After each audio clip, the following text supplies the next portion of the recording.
નમસ્કાર મિત્રો, હું રજનીકાંત રાવલ આપની સમક્ષ રજૂ કરું છું ગરવી ગુજરાત લંડનમાં પ્રસિદ્ધ લતા અગ્રવાલ લિખિત વાર્તા બાપુ. સૌજન્ય હર્ષવર્ધન ત્રિવેદી, જ્યોતિ ગુપ્તા. ભાવાનુવાદ રાજુલ કૌશિક, બોસ્ટન, USA. સંગીત ધનજીભાઈ ગઢિયા, મુરલી. વિડિયો સંકલન કૌશિક શાહ. પ્રસ્તુત છે વાર્તા બાપુ. માં ભાગ્યે જ ઘરની બહાર જતી હશે. બહારની દુનિયાની વિશાળતાથી થોડી અપરિચિત એવી માનું ઘર પર પૂરેપૂરું આધિપત્ય. ઘરનું રસોડું જાણે એનું નાનકડું સામ્રાજ્ય જ જોઈ લો. એની મરજી વિરુદ્ધ અમે તો શું, બાપુજીને પણ રસોડામાં પ્રવેશ નિષેધ. તમે તો રહેવા જ દેજો, મારું રસોડું મને સંભાળવા દો. ભલા થઈને તમે તમારી ઓફિસ સંભાળો તો બસ છે. કદાચ બાપુ રસોડામાં કંઈ મદદ કરવા જાય તો માં ઘસીને ના પાડે, અને ક્યારેક માં અન્ય કામમાં વ્યસ્ત હોય અને બાપુને ગેસ બંધ કરવાનું કહે તો બાપુ નાટકીય રીતે જવાબ દે, ના હો, તારા રાજ્યની સીમામાં હું કેવી રીતે પ્રવેશ કરી શકું. માં હસી પડે. બાપુ ઘરના કામની ઝંઝટથી દૂર રહે એટલા પૂરતું માં બાપુને રસોડામાં જવાની મનાઈ કરતી. માં જાણતી કે ઓફિસમાં 100 કામ હોય, એટલે બજારમાંથી કરિયાણું લાવવાથી માંડીને ઘરનો હિસાબ રાખવાનું, અમારી જેમ જ બાપુની દરેક જરૂરિયાતોનું ધ્યાન રાખવાનું કામ એ જ કરતી. ઓફિસથી આવીને બાપુને છાપું વાંચવાની કે ટીવીમાં સમાચાર સાંભળવાની નિરાંત મળવી જોઈએ એમ માં માનતી. બાપુની નિરાંતમાં માની કાળજી ડોકાતી. હંમેશા કોઈને જે ચીજની જરૂર પડે તે પહેલાં એ તૈયાર રાખવાનું કૌશલ્ય એનું અદ્ભુત હતું. ક્યારેય કોઈ કામથી એ કંટાળતી નહીં કે થાકતી નહીં. એટલું જ નહીં, સદા સ્મિત ભર્યા ચહેરે અમને પ્રોત્સાહિત કરતી માં વીજળીની ભાંતિ નૃત્ય કરતી હોય એમ એ આખા ઘરમાં ફરી વળતી. અમને વ્યવસ્થિત અને ચોક્કસ બનાવવામાં મોટો ફાળો માનો. જે ચીજ જ્યાંથી લીધી ત્યાં જ પાછી મુકાવી જોઈએ એવા એના આગ્રહને લીધે અંધારામાં પણ અમારી ચીજ વસ્તુ સહેલાઈથી મળી જાય એમ મૂકવાની અમને ટેવ પડી ગઈ. હું અને ચિંટુ સ્કૂલેથી પાછા આવીએ ત્યાં સુધીમાં સઘળા કામ આટોપીને અમારી સાથે સમય પસાર કરતી. માં જાજુ ભણેલી નહોતી, પણ અમે ભણવા બેસીએ ત્યારે અચૂક અમારી સાથે આવીને બેસતી. પરિણામે હું અને ચિંટુ હંમેશા પ્રથમ ક્રમાંકે પાસ થતા. અમે સ્કૂલનું હોમવર્ક કરીએ ત્યારે અમારી સાથે બેસીને ક્યારેક નાનું મોટું સીવણકામ કરતી હોય તો ક્યારેક અમારા માટે સ્વેટર ભરતી હોય. ત્યારે જાણે સંબંધોને એક તારે ગૂંથી લેવા હોય એવો ભાવ એના ચહેરા પર અને હોઠ પર અમારા માંગલ્ય માટે પ્રાર્થના રહેતી.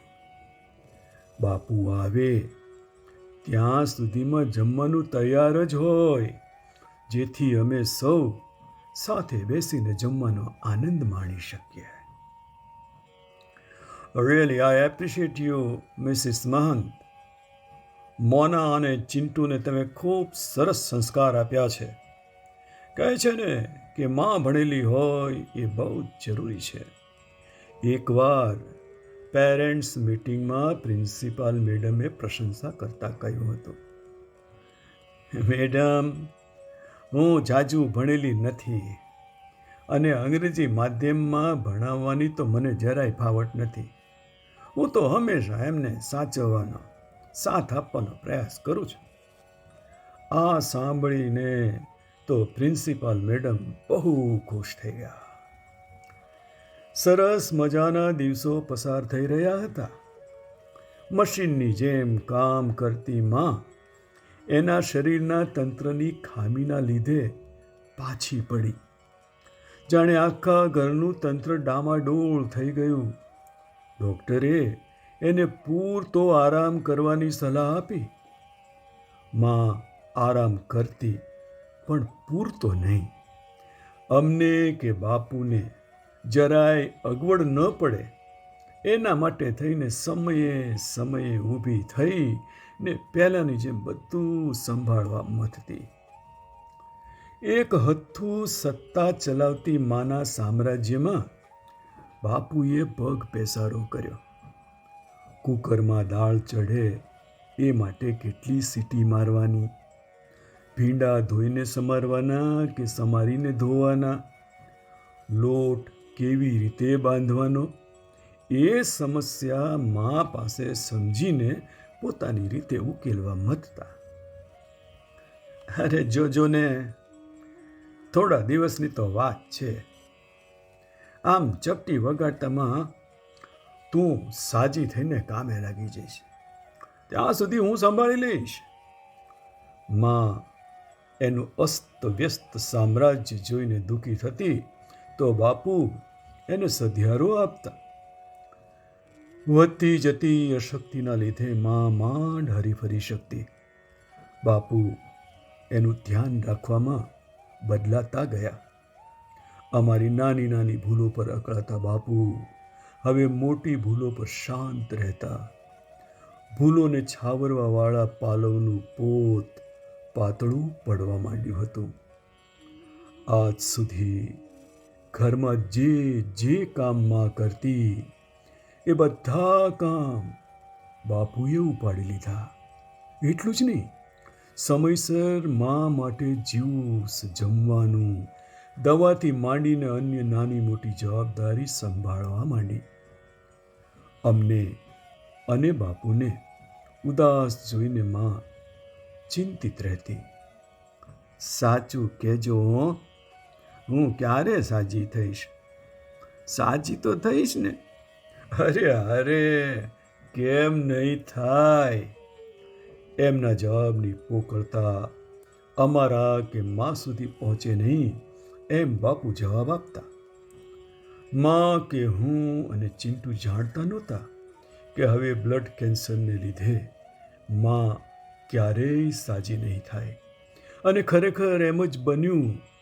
માં અમને છોડીને ચાલી ગઈ. અમારા માટે આ મોટો વજ્રાઘાત હતો. બાપુએ મન કઠણ કરીને અમને સાચવી લીધા. મેં મારા લાંબા વાળ કપાવી નાખ્યા, જેથી હું જાતે ઓળી શકું. ચિંટુ ખાવામાં નખરા કરતો, એ છોડી દીધા. સમય અને સંજોગ માણસને કેવા બદલી નાખે છે. જે બાપુ બેડ ટી વગર પલંગમાંથી પગ નીચે નહોતા મૂકતા, એ બાપુ સવારથી ઉઠીને અમને તૈયાર કરવામાં, અમારું લંચ બોક્સ ભરવાની દોડાદોડીમાં લાગી જતા.